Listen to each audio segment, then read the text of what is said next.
my timer so that I know how long it takes, because I don't want to shortchange Al. I now know how we were selected. We're the only two left in the room who haven't done this before. I'm afraid, as I saw all the hands go up. It's an honor to be here, and interesting how things happen. Never by accident, I say. The joke of the day seems to be Ohio, which is where I'm from. So you can take the girl out of the Buckeye State, but you cannot take the Buckeye out of the girl. I grew up in a very small town called Uricksville, Ohio, about 45 minutes south of the Canton area. Football Hall of Fame? Any Football Hall of Famers? Good.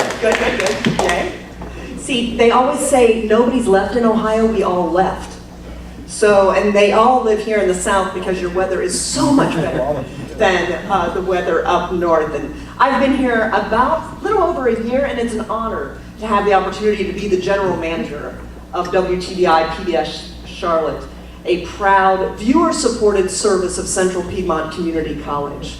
And it's a great opportunity. This is an amazing city. You all know that. That's why you live here. And I'm glad to be a transplant to here. But how do you get from a little bitty town in Uricksville, Ohio, to be a general manager of a PBS station in Charlotte, North Carolina? Well, it all starts with a dream, I always say. We all have dreams. And I love to encourage young people and to mentor young people to follow their dreams, because I am living proof that dreams really do come true.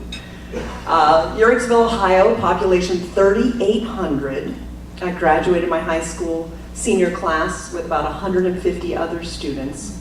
Nobody dreamed of being on television in Uricksville, Ohio, because there were no television stations in Uricksville, Ohio. The closest one was probably several hundred miles away in Cleveland, Ohio. My parents were divorced. My mom was a nurse, and from her perspective, the only options you had for a career, you could be a school teacher or you could be a nurse. Since I was scared to death of blood, I was not going to be a nurse. And so by default, I would be a school teacher. But from the time I was in the first grade, I was a writer. And I wrote my first play in the first grade, and my friend made finger puppets and we acted it out in the class. In the third grade, I won my first essay contest. And I won essay contests all through elementary and high school, winning a statewide contest my senior year of high school. But I still thought I had to be a school teacher because no one in Uricksville, Ohio went on to be on television. I grew up every day sitting on my grandfather's lap watching the CBS Evening News with Walter Cronkite. Any Walter Cronkite fans in the crowd? My grandfather one day said, "Buddy, you could do that." And I said, "Okay, Grandpa, I will." And a dream was born. And my love and passion for people and for storytelling, I couldn't put it down, but my mom just kept telling me, this is just a hobby. You can't make a living, and you're not going to live in our basement for the rest of your life. So you've got to get that degree in education. Lucky for me, a wonderful educator got in my life as my senior year. And Mrs. Swinderman, our guidance counselor, said, "Amy, you've always been in theater. You've always been a writer and a storyteller. You really can make a living as a broadcast journalist, and you've got to go to broadcast school." Of which I went home and had the worst fight with my mother ever. And she said, "I don't want to waste my money sending you away to college to have you live in the basement."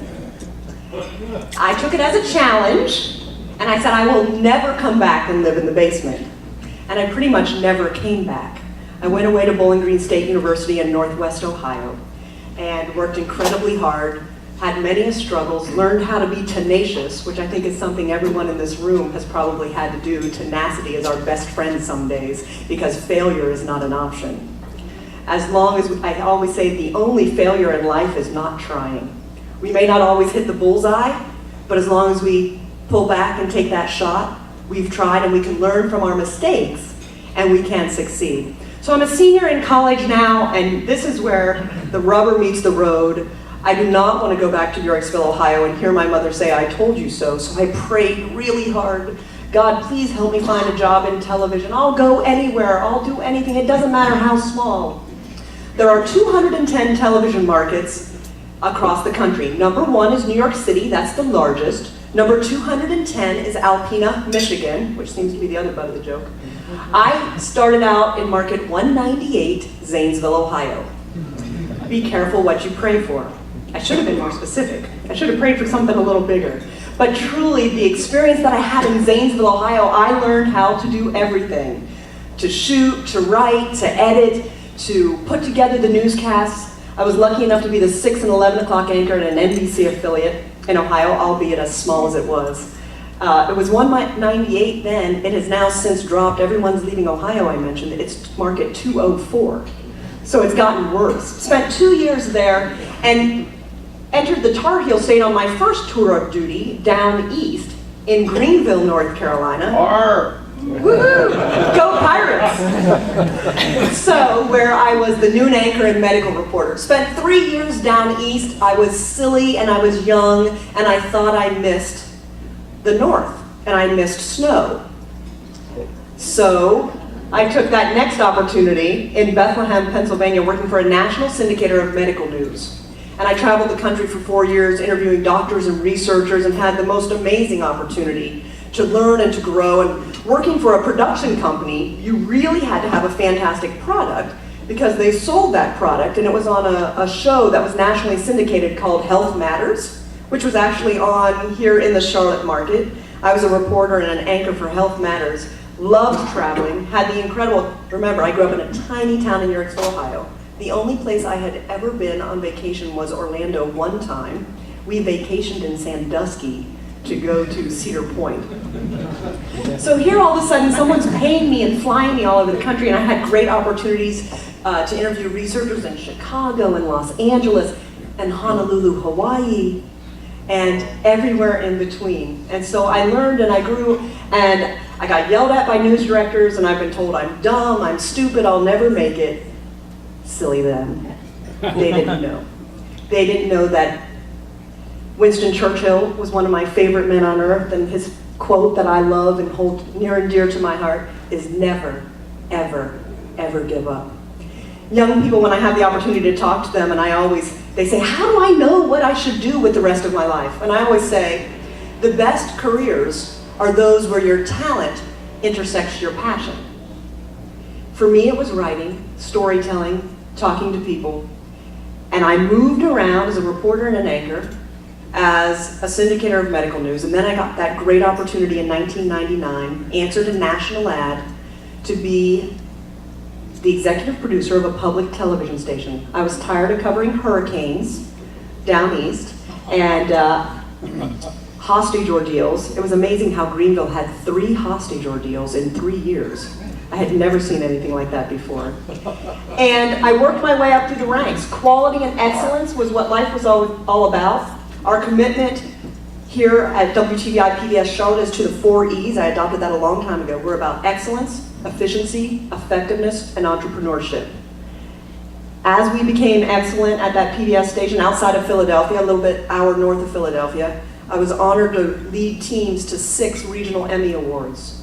We went from that little station that had a reputation of where good careers go to die to a station where we launched careers. And I'm honored to have mentored young people who are now working in New York City, Philadelphia, Los Angeles, Atlanta. And I love sewing into others. And I love leadership. You know, I learned the hard way. I made a lot of mistakes in leadership, and I turned to reading and to books. I love John Maxwell books, and Failing Forward is one of my favorites. I told you I don't believe in failure. So I read the book, and I did a little training for my staff, but I retitled John Maxwell's New York Times best-selling book and called it Searching for Success, because I just couldn't swallow the word failure.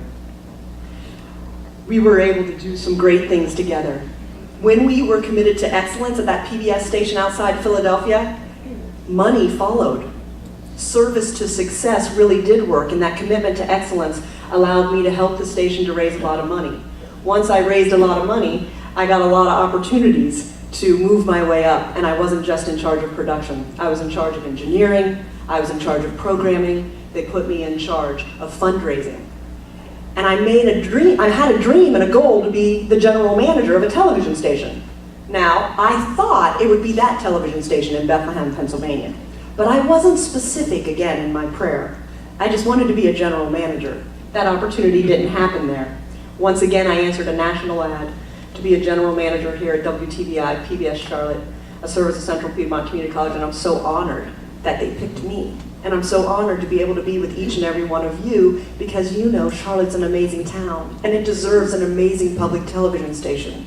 And I'm committed to helping this station serve this community in a way that we believe if we serve well, we will be supported financially by each and every person in this room, I hope, and throughout the entire 13-county region that we serve. We want to spotlight the good things going on. We want to tell the stories that no one else will tell in a very in-depth, very informative, educational, and engaging way.